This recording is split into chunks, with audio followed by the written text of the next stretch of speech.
Hello दोस्तों, नमस्कार। स्वागत है आपका यूपी बोर्ड ट्रिक में।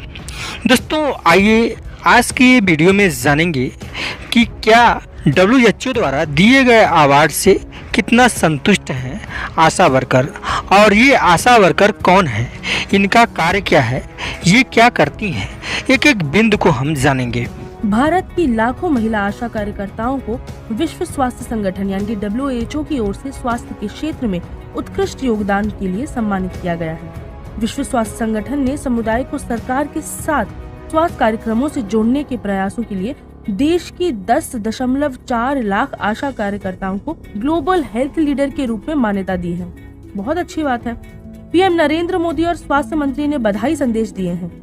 हालांकि देश में हेल्थ केयर वॉलंटियर्स अधिक वेतन, स्थायी नौकरियों के लिए संघर्ष कर रहे हैं। आपको बताती चलूं कि पिछले साल सितंबर में अपनी मांगों को लेकर देश भर से आशा कार्यकर्ता सड़क पर उतरी थी।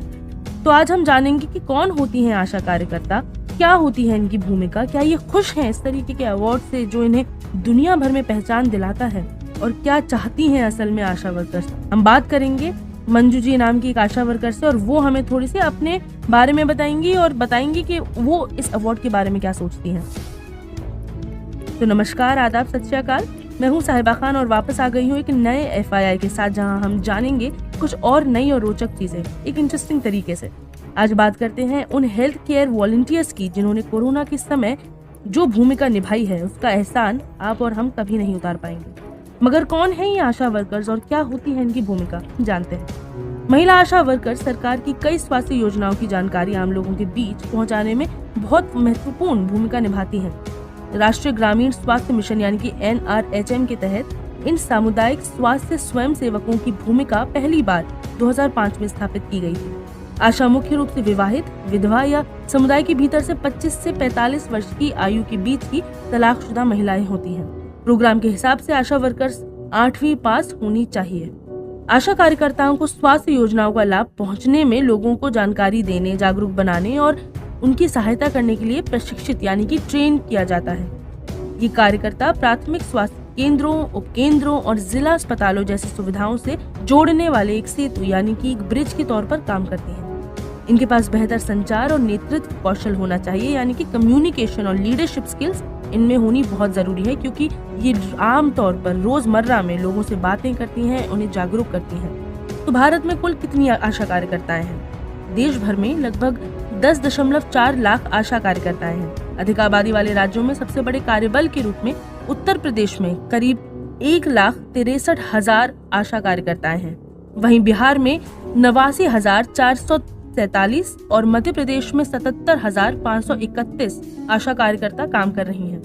सितंबर 2019 से उपलब्ध नए राष्ट्रीय स्वास्थ्य मिशन के आंकड़ों के मुताबिक गोवा एकमात्र ऐसा राज्य है जहां अभी तक कोई भी आशा कार्यकर्ता नहीं है। आशा कार्यकर्ताओं को रखने का मकसद है कि पहाड़ी से लेकर के आदिवासी या फिर कम आबादी वाले क्षेत्रों में हर 1000 व्यक्तियों या प्रति बस्ती के लिए एक आशा कार्यकर्ता होनी चाहिए।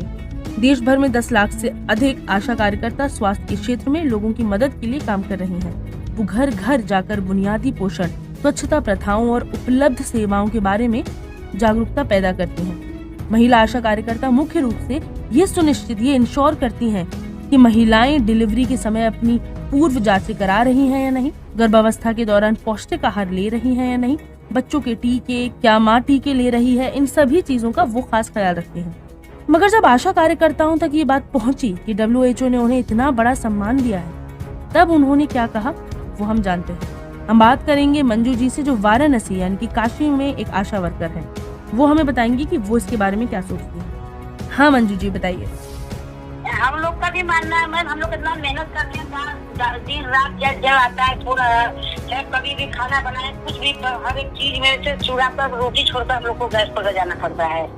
लेकिन हम लोग को भी कुछ बार 2000 से काम तो नहीं चलेगा से ना काम। अब तो हम लोग भी सोच रहे कुछ हम लोग का भी बढ़ जाए जी। लेकिन जैसे ये अवार्ड वगैरह मिलता है तो उसके कोई पैसे वगैरह नहीं मिलते हैं आपको? नहीं नहीं नहीं, काम पीछे हम लोग को पैसा मिलता है, जो माने काम करेंगे बस वही मिलेगा।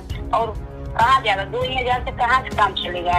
इतनी महंगाई, इतनी सब कुछ है जी। चाहे जगह आता हर जगह आशा वर्कर से ही काम लिया जाता है, चाहे कोरोना काल हो, चाहे कितनी किस्म के अथवा में कोरोना काल में सब अंदर थे सब लोग घर में, और हम लोग कोरोना काल में हम लोग को काम अपने बाल बच्चा परिवार को छोड़कर सब लोग को पब्लिक को देखना पड़ा है। जैसे कि कह रहे थे कि जैसे कोरोना काल में 1 महीने का आप लोग को 1000 मिलेगा, कोरोना जो ड्यूटी करेगा 1 महीने 1000 रुपया मिलेगा आपको। नहीं, तो मतलब जैसे कोरोना से पहले का जो पैसा कितना मिलता था महीने का आपको? 2000। अच्छा, और जब कोरोना काल आया उसके समय आपको कितना मिलता था? 1000 अलग से मिलता था, 2000 ही मिलता था। अच्छा, तो मतलब कुल 3000 आपको मिल रहा था। अभी समय बंद है, हमें कुछ नहीं मिला। 2000 में कहाँ चलेगा? हमारे बाल बच्चे परिवार है, कहाँ पढ़ाइए लिखाइए, अरे महीने का रुपया खर्च चल जाता बहुत है। जी मंजू जी। तो मंजू जी, जैसे अभी आपको ये अवार्ड वगैरह मिला है, उस पे आप फिर एंड में आप क्या कहना चाहेंगे? मैम, हम लोग भी सोचते हैं कि हम लोग का कुछ मानदेय का वेतन जम जाता तो हम लोग को भी अच्छा होता है। तो अन्याय तो हो रहा है ना, हिसाबी हम लोग को साथ तो हो रही है, कहाँ हमारे अब कुछ मिल रहा है फायदे से। कहने से सुनने से इतना धरना था, कुछ दिया गया, कहाँ कुछ बना। चाहे धूप हो, चाहे छाँव हो, चाहे बारिश हो, चाहे कुछ भी हो, हर एक काम आता है ऐसे दिया जाता है। जी। आशा कार्यकर्ताओं को कोरोना के समय कंटेनमेंट जोन में एक घर जाने के केवल 10 रुपए मिला करते थे। ये एक आशा वर्कर ने द क्विंच को बताया। मंजू जी ने भी यही कहा कि अवार्ड मिलना ठीक है, मगर उसके आगे क्या? 2000 में खर्चा कैसे चलाएं? और साथ में बढ़ती महंगाई ने अलग कमर तोड़ कर रखी है। तो ये थी आशा वर्कर और उन्होंने हमें अपनी बात दिल से बताई। आज है फ्राइडे और फ्राइडे के लिए बस इतना ही। हम दोबारा वापस आएंगे अगले एफआईआर में, जहाँ फिर होंगी कुछ नई ताज़ा तरीन मुद्दों पर बातें। फिलहाल आप भी ये याद रखें कि पहचान और अवार्ड मिलना अलग बात है और ज़मीनी काम में बेहतरी होना अलग।